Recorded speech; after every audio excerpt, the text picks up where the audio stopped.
Do you feel like you're barely keeping your head above water? That no matter how hard you try, meaningful progress remains out of reach? Heather gets that. She battled an eating disorder for years before seeking help. Now in recovery, Heather is here to tell you that positive change is possible even when it doesn't feel that way. Join her as she shares openly about her struggles and small triumphs. Fair warning though, Heather doesn't hold back. Her candid story may trigger some. But for those wanting honesty, hope, and healing, this is 1% Better with Heather. The information and stories shared on 1% Better are based on host Heather's personal experiences with eating disorders and mental health challenges.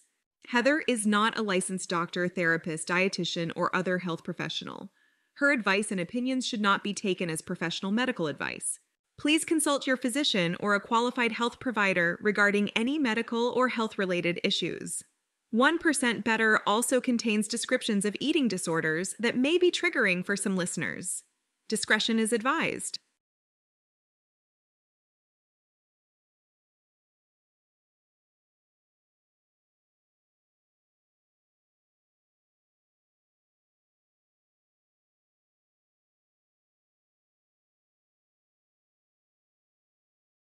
Hey there, my little gappers, and welcome to 1% Better with Heather. Today's episode is Hospital Part 4. So please bear with me because dates are kind of foggy. When you go into the hospital, I don't know, like time just stands still. Every day's the same day, so things are foggy. So I'm still in the ER downstairs in my favorite room, and now they're going to move me to the Shangri-La ward that I've been waiting for. I've been waiting for a bed up there so I can go in and just start recovery and get my life back. So they move me up there. I get into a room and I have a roommate. My roommate has dementia. So what I did not know was I'm thinking I'm going to an eating disorder ward. I'm going with people. I was asking my doctor, am I allowed to talk to people on these wards? I'm thinking it's like a communal thing, like we're going to go to group therapy, that sort of thing. No. I went to a place where I like to call mini psych. Psych's on the 4th floor. I was on the 3rd. So I'm like, what is going on here? Right? And I'm looking around and I'm like, no one else looks like me. My roommate's older with dementia. She's yelling at me to get the hell out of her room and calling the nurse and flipping out. So I'm like, what the fuck is going on around here? So I go and grab my smokes and I'm like, I'm going out for a smoke and go walk outside. And this nurse comes up to me and she's like, where do you think you're going? I'm like, out for a cigarette. She's like, no, you can't. And I said, watch me. So I go right past her, go downstairs, have my soap, come back. And she's like, no, you can't just leave whenever you want around here. And I want your lighter. And I was like, try to get it. I'm like, no. I said, you can't do this to me. And then I started crying. I go back in my room. My husband shows up. I'm like, get me out of here. Get me the fuck out of here. I can't be here anymore. He's like, no. He's like, you're here under your own accord. They're not used to people where they just sign themselves in. So just the rules are going to be different for you. Just have some patience. Okay. So we get back upstairs. It's dinner time now.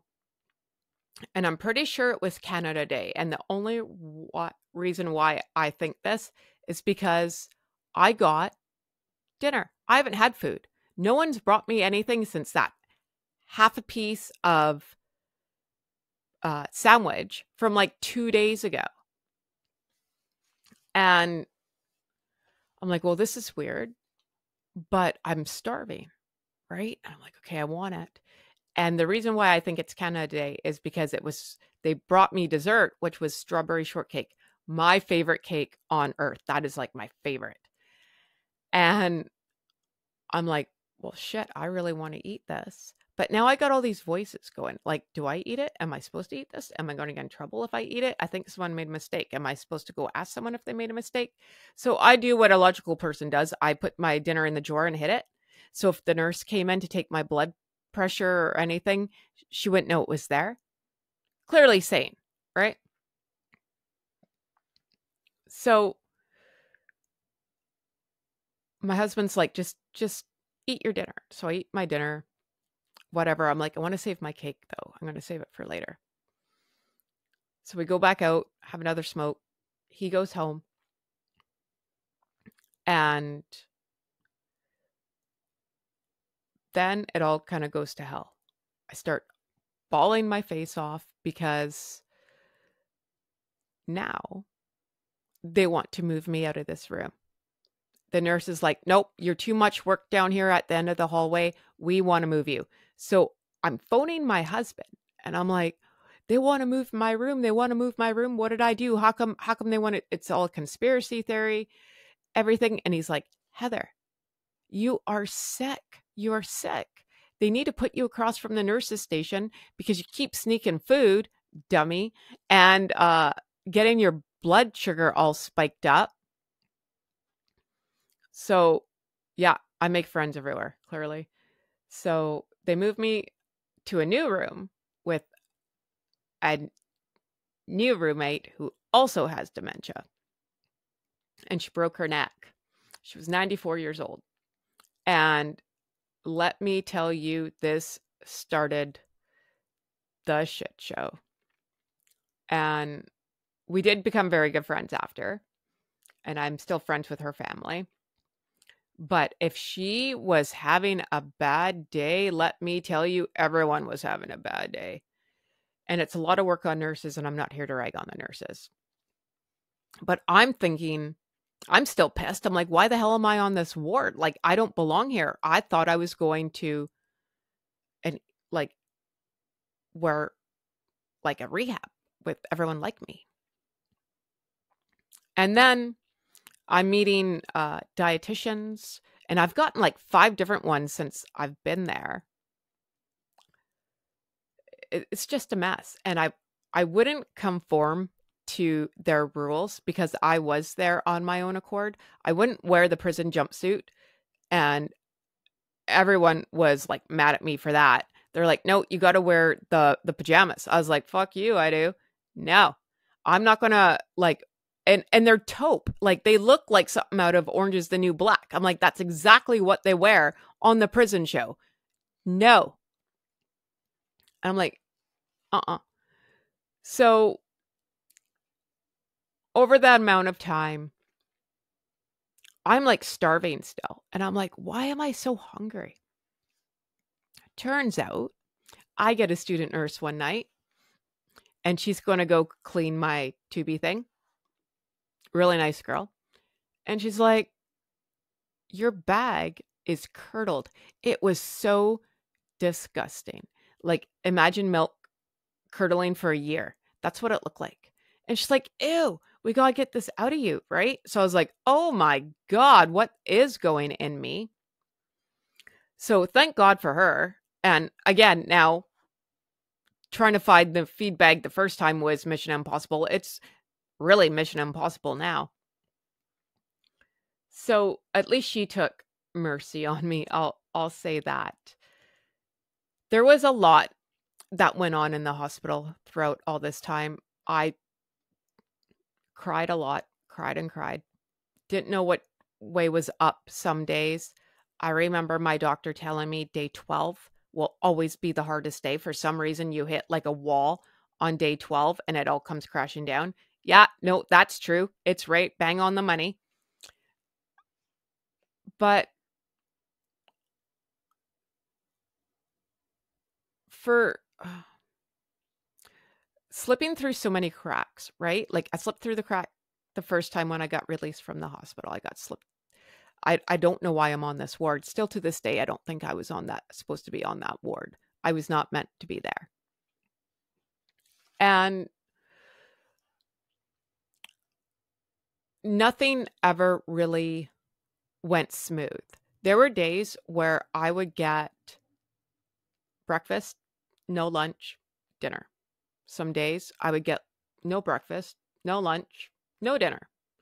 And trying to work with a dietitian for dietary things, which is hard. Like, I have I don't like dietitians. I'm not even going to lie about it because of all this. Because when I had to explain myself about, I don't eat eggs. I haven't eaten eggs since I was 5. I'm not about to eat an egg here. And they look at you like, or me, I guess, that I have 5 heads and I'm lying because I have an eating disorder. Clearly, I'm not going to eat. No. I'm just not going to eat that. And I find dietitians really pigeonhole people, and this is why I really have a issue with it. That could be another video for another time. But looking back now into recovery and then recovery in the hospital, 2 different things, right? Like, I'm not picking my food. I'm not eating with anybody. No one cares if I eat or not. They're just going to write it down on a chart. No counseling. No one's talking to me. I think I saw a psychologist in the ER. I never saw one ever again. I was in that hospital a month. Nothing. If I didn't see my doctor to talk to for 45 minutes and cry and tell her what was happening, that was it, right? The system's so broken. And when I came out in July, I lasted a week after recovery. And I went right back. I remember having a phone call in the hospital with the person from the eating disorders clinic that I was supposed to get into. And she's like, okay, well, we're going to put you on the wait list. Yeah, they didn't call till February of 2023. So we're in July of 2022. And just a complete mess. And what I've learned now with food and eating, and take this with a grain of salt if you want, it's way easier to do all in and just eat what you want. Just eat what you want. It's too much in my head for me to try to make my meals perfect. I just eat what I want. I just don't want to have all that pressure to have so many fruits, so many vegetables, so much whatever, right? And then too, like, eating hospital food, yuck, you know? So, and with them limiting my sugars and stuff, I'm a ketchup person, so I was sneaking ketchup into my room so I could put it in my nightstand. I had a drawer full. I had coffee made in there because every day I was allowed to get up, go downstairs, have my coffee and my smoke, which I did. A couple of times we had an issue, but got all that worked out. I had every flavor of coffee made in my drawer so I could, like, add it to my Tim Hortons coffee every morning. I ended up being very good friends with the Tim Hortons people downstairs. They were nice. I had a whole routine going on. I knew what time shift happened, right? My whole journal is, I was looking at it today, is what time breakfast was. Everything was timed out. Nurse changeover, what time my blood came, what time this came, what time that came. I had it down to a science. I got up every day at 5:30 because shift change was 5:45. Get my ass in the shower or in the bathroom, change. Tim Hortons opened at 6 a.m. I would get downstairs, talk to the lady at Tim Hortons, say, okay, I want my first small coffee, go outside, smoke my brains out, come back, get my second coffee, run upstairs, boom, be in my bed. All the new nurses come in. I'm the model patient. Haha. But man, like, staring at those muffins and donuts from Tim Hortons and not being able to eat them was torture. I'm like, for someone who has an eating disorder, you're sure like keeping them in one. Let me tell you, like, you think they would have said, yeah, go to town. But no. Again, I am a different person coming out of all this. I thought that hospital was going to kill me. I stayed in there. I really tried not to tell anybody where I was. The day I had to tell my parents where I was, because I was already in there a week and I wasn't coming home. And my husband's like, we got to tell your parents where you are. And I'm like, crap. So that was hard. That was really, really hard. And I remember my mom telling my aunt where I was. And the big thing for me was, do not tell anyone I'm here. I was so embarrassed to be there. And I didn't want my gossipy family having really good gossip about Heather, because it's good gossip, let's just face it. And I remember phoning my mom, freaking out, going, why would you tell her? Like, everyone's going to know now. And then my sister marching into the hospital room, fucking taking a strip off me. How dare you talk to mom like this? Blah, she's worried about you. Looking back, yeah, shouldn't have done it. But my dad has dementia, Alzheimer's. My mom's support is my aunt, not my dad. And while I was in the hospital, oh yeah, this is a good story. My dad decided to barbecue and didn't turn off the barbecue, almost burnt the house down. Fire department comes. No one wants to tell me anything because I'm in the hospital. I'm already going to die. Let's not stress her right out. What a mess.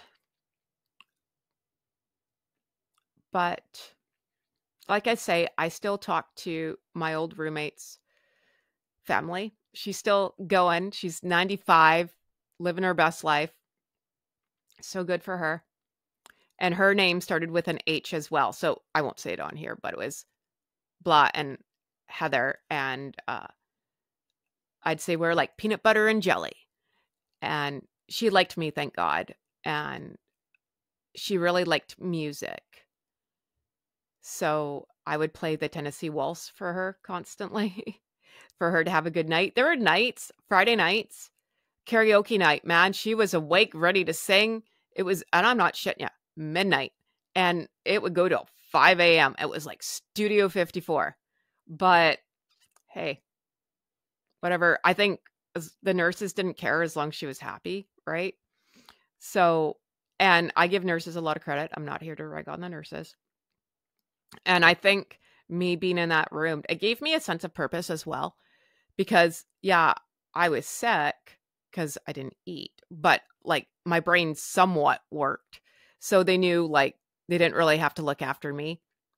And me being there with her, I was, like, an extra person. So I know they really appreciated it. And it did give me a sense of purpose. Like, I like helping people. And,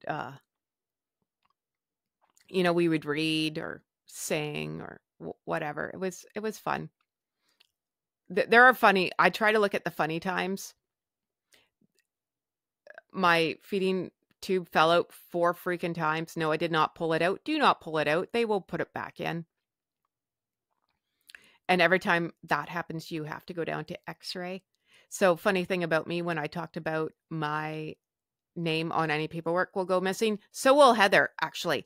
They would send me down to X-ray and leave me there for 5 hours. I couldn't leave because everything's got like a pass, right? So if I don't have a pass, I don't work there. Should have. But so I come back up and the nurses are like, where'd you go? I was like, I was in X-ray for 5 hours. And they're like, oh my God, how come it's always you? I'm like, I don't know. But it just comes up with more funny stories, right? And one time it fell out. There was a big party at Holland Park in Surrey, British Columbia, Canada. And I don't know what it was, but it was in July and it was after Canada Day. It was party in the park.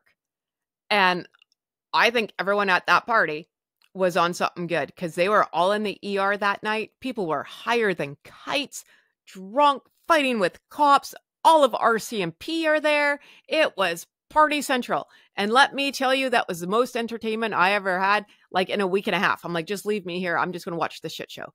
Like, I was like, oh my God. Most people thought like I still look sick, right? With the feeding tube. So the nurses were always nice to me if I was down in the ER or the police or whatever, right? And I'm like, hey, what's going on? Right? There was one guy who had his IV pole and he made it into a stripper pole and he was like spinning around it and this pole's falling over. The police were like, what's going on? Oh my God. Entertaining, let me tell you. And then there was one day too where they were changing the mattresses in the hospital. And that was the other entertainment of my life, where I got to talk to people that weren't on that ward.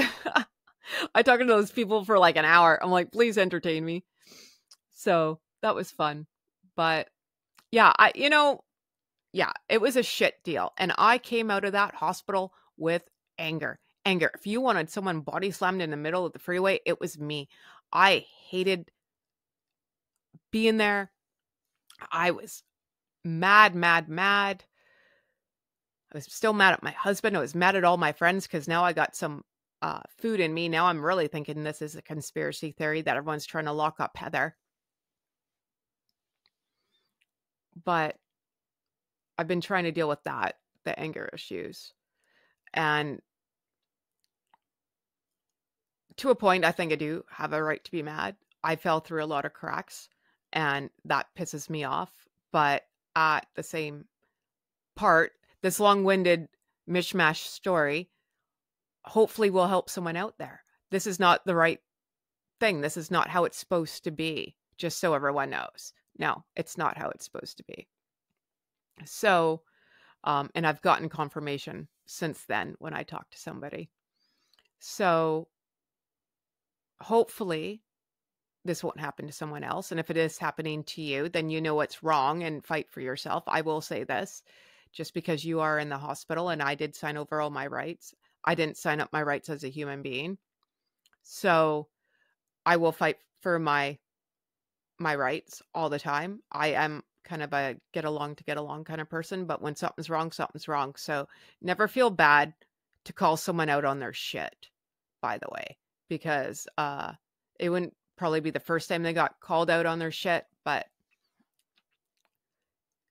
right is right, wrong is wrong, right? At the end of the day. So if I can think of any more hospital stories, I'll come up with some more, but this is probably the end of it.